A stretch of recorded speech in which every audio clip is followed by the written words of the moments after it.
अगर कल सुबह उठते ही आपसे कहा जाए कि आप सोशल मीडिया पर अपनी बात फ्रीली एक्सप्रेस नहीं कर सकते, किसी भी सिटी में जाकर जॉब नहीं कर सकते और अगर आपके साथ अन्याय हो तो आप कोर्ट भी नहीं जा सकते, तो शायद हमें तब एहसास होगा कि हम जिन रोजमर्रा के अधिकारों को नॉर्मल समझकर इग्नोर कर देते हैं वो असल में हमारे सबसे पावरफुल राइट्स हैं और इन्हीं राइट्स को हम कहते हैं फंडामेंटल राइट्स। हेलो एवरीवन, मैं हूं कंगन फौजदार और आप देख रहे हैं इन्फॉर्मेशन अड्डा। आज हम जानेंगे कि आखिर फंडामेंटल राइट्स क्या होते हैं, इन्हें फंडामेंटल क्यों कहा जाता है और कैसे ये हर इंडियन सिटीजन्स की फ्रीडम और डिग्निटी गारंटी करते हैं। सबसे पहले फंडामेंटल राइट्स हैं क्या? सिंपल लैंग्वेज में समझें तो ये वो बेसिक राइट्स हैं जो हमें इंडियन कॉन्स्टिट्यूशन देता है।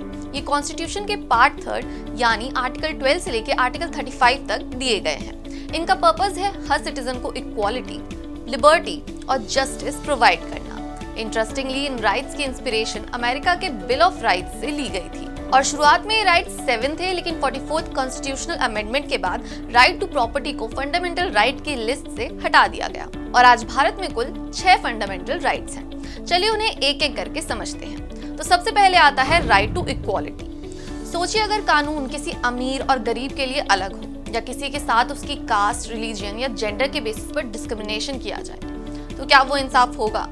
बिल्कुल नहीं। इसीलिए आर्टिकल 14 से 18 तक हमें राइट टू इक्वालिटी दिया गया है, यानी लॉ की नजर में सब बराबर हैं, चाहे प्राइम मिनिस्टर हो या एक आम नागरिक। कानून सबके लिए एक है। फिर आता है right to freedom.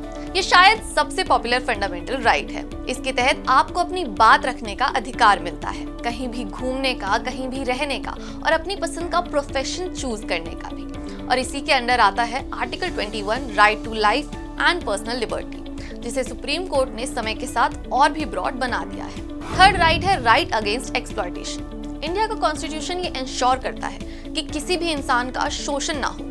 Human trafficking, bonded labour और चाइल्ड लेबर जैसे प्रैक्टिसेस पर इसी राइट के थ्रू रोक लगाई गई है, यानी किसी भी इंसान की मजबूरी का फायदा उठाना कानूनी रूप से बिल्कुल गलत है। फिर आता है right to freedom of religion. India एक सेक्युलर कंट्री है, मतलब हर व्यक्ति को यह अधिकार है कि वो किसी भी रिलीजन को माने, उसका प्रैक्टिस करे और उसका प्रोपोगेशन करे। स्टेट किसी एक रिलीजन को प्रमोट नहीं करती, बल्कि सबको इक्वली ट्रीट करती है। एंड फिर आता है cultural and educational rights. India की सबसे बड़ी स्ट्रेंथ है उसकी डाइवर्सिटी, डिफरेंट लैंग्वेजेस, कल्चर्स और ट्रेडिशंस। इसी डाइवर्सिटी को प्रिजर्व करने के लिए कॉन्स्टिट्यूशन माइनॉरिटीज को अपनी लैंग्वेज और कल्चर को प्रोटेक्ट करने का अधिकार देता है। साथ ही वो अपने एजुकेशनल इंस्टीट्यूशंस भी एस्टैब्लिश कर सकते हैं। और फाइनली आखिरी है राइट टू कॉन्स्टिट्यूशनल रेमेडीज। ये वो राइट है जिसे डॉक्टर BR अम्बेडकर जी ने heart and soul of the constitution भी कहा था, क्योंकि ये और सभी राइट्स को प्रोटेक्ट करने के लिए जरूरी है। अगर आपके किसी भी फंडामेंटल राइट का वॉयलेशन हुआ है तो आप सीधा हाई कोर्ट या सुप्रीम कोर्ट तक का दरवाजा खटखटा सकते हैं। यानी कॉन्स्टिट्यूशन सिर्फ राइट्स देता ही नहीं, उन्हें प्रोटेक्ट करने का मैकेनिज्म भी प्रोवाइड करता है।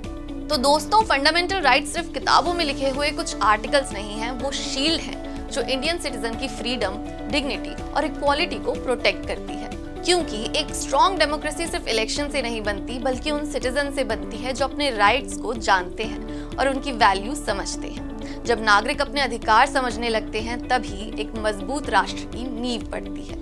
वीडियो पसंद आई हो तो लाइक और शेयर जरूर करिए और ऐसे ही इंटरेस्टिंग एक्सप्लेनर्स के लिए एकल भारत को सब्सक्राइब करना मत भूलिए। मिलते हैं अगली वीडियो में।